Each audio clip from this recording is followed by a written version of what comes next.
কুল। কুল মানে কি বাবা? বলো। কুল মানে কি? বলো, বলুন, বলুন। আল্লাহ তাআলা ব্যবহার করেছেন কুল আউযু বিরাব্বিন নাস, বলো, তাহলে বলুন। আচ্ছা, কুল মানে হচ্ছে বলা। কোথায় থেকে? তো বলার আরবি কি বাবা?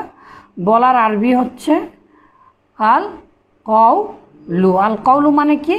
বলা, তাই না? আল কওলু মানে বলা।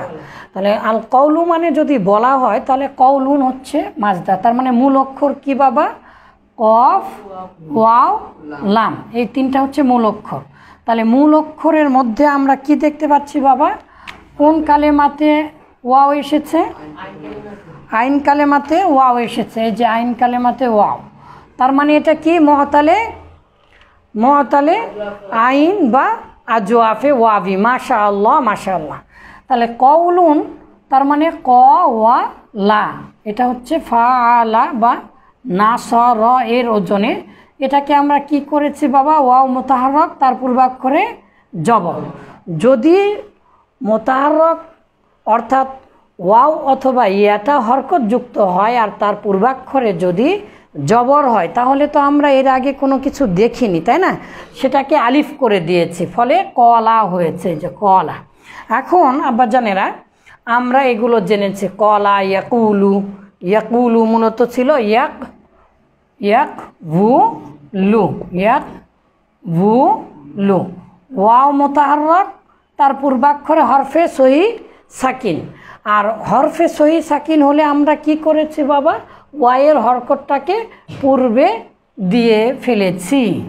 যদি ওয়াইয়ের হরকত পূর্বে দেই তাহলে ইয়াকুলু, ওয়াওটা তো সাকিন হয়ে গেল, ফলে ইয়াকুলু হলো। ইয়াকবুলুর চাইতে ইয়াকুলু বলাটা বেশি সহজ, আর এই জন্যই তালিল করতে হয়েছে। তাহলে কুল, এখানে আমরা ওয়াও দেখতে পাচ্ছি না, মূল অক্ষর তো ওয়াও। এই ওয়াওটা কোথায় গেল? এটা আমাদেরকে খুঁজে বের করতে হবে, ঠিক আছে? তাহলে প্রথমে আমাদেরকে চিন্তা করতে হবে আল কওলুন মাজদারটা নাসরা ইয়ানসুরু থেকে ব্যবহার হয়। তাহলে নাসরা ইয়ানসুরু, তার মানে নাসরা ইয়ানসুরুর ওজনে যদি হয় তাহলে কওয়ালা ইয়াকবুলু এইরকম হবে, তাই না? তারপরে তালিল করে কলা ইয়াকুলু হয়েছে। কিন্তু নাসরা ইয়ানসুরু, তাহলে কওয়ালা ইয়াকবুলু, ইয়াকবুলু, ইয়ানসুরু, ইয়াকবুলু। আচ্ছা, কিন্তু এখন আমরা দেখব এই যে কুল, এটা তো আমরের সিগা, তাই না বাবা? কুলটা হচ্ছে আমরের সিগা। তাহলে কুল মানে বলো, কুল, কুলা, কুলু, কুলি, কুলা, কুলনা, আমরা জেনেছি। তাহলে কুল মূলত ছিল, যেহেতু নাসরা ইয়ানসুরু থেকে ব্যবহার হয়েছে, আর নাসরা ইয়ানসুরু বাবের আমরের সিগা কি? উন সুর। উন সুর, উন সুর মানে কি? উনসুর মানে তুমি সাহায্য করো। তাহলে এটাও হবে, কুলটা হবে মূলত উনসুর উক বুল। কি হবে? উক বুল। কুলটা তাহলে মূলত কি ছিল? উক বুল। কুলটা কি ছিল? উক বুল। কার ওজনে? উন সুর, মিলে গেল। তার মানে আমাদের এটা সঠিক হয়ে গিয়েছে। এখন দেখেন তো আব্বাজানেরা, ওয়াওটা এটা কি? মুতাহাররক, মানে ওয়াওটা হরকত বিশিষ্ট হয়েছে। আর তার পূর্বাক্ষরে যে কফ, কফে কি আছে বাবা? কফে সাকিন আছে। তাহলে আমরা কি করব? ওয়াইয়ের পেশটাকে বা ওয়াইয়ের হরকতকে পূর্বাক্ষরে দিব। তাহলে পূর্বাক্ষরে দেওয়ার ফলে কি হয়েছে বাবা? দেখেন, এদিকে তাকান। এই যে ওয়াইয়ের উপরে পেশ ছিল, এই পেশটাকে কোথায় দিয়েছি? পূর্বাক্ষরে দিয়েছি। তাহলে পেশটা যখন চলে গিয়েছে অটোমেটিক এটা কি হয়ে গেছে? সাকিন বিশিষ্ট হয়েছে। ফলে কি হলো? উকুল হলো। এখন দেখেন তো বাবা, আরবি ভাষায় দুই সাকিন পরপর একত্রিত হতে পারে না, পড়া যায় না।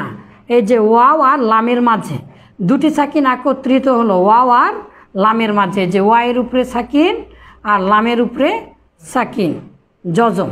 তাহলে দুই সাকিন যদি একত্রিত হয়, আমরা এর আগে কি করেছি বাবা? এর আগে প্রথম অক্ষরটাকে আমরা খেয়ে ফেলে দিয়েছি, বিলুপ্ত করেছি।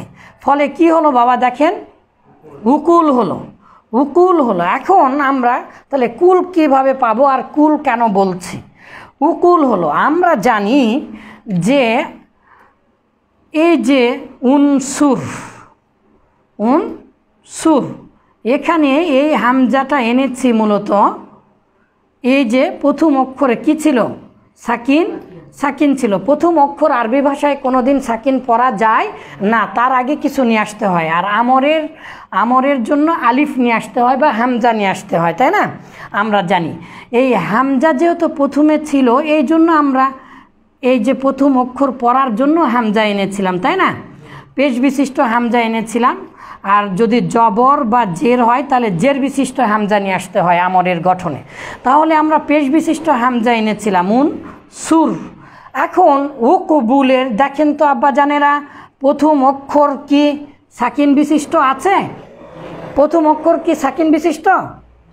তাহলে যেহেতু প্রথম অক্ষর সাকিন নেই, আর আমরা এই হামজাটাকে কেন এনেছিলাম? প্রথম অক্ষরে সাকিন ছিল, পড়া যাচ্ছিল না, তাই হামজাতে যেহেতু আমরের সিগাতে হামজা নিয়ে আসতে হয়, এই জন্য হামজা এনেছিলাম। সাকিন ছিল বলেই কিন্তু আমরা হামজা এনেছিলাম। আলামতে মোজারেকে বিলুপ্ত করে আমর গঠন করতে হয়। তাহলে আলামতে মোজারেকে যেহেতু বিলুপ্ত করার পরে প্রথম অক্ষর সাকিন বিশিষ্ট থাকে, তাই আমরা হামজা এনেছিলাম। এখন কি আমরা সাকিন দেখতে পাচ্ছি?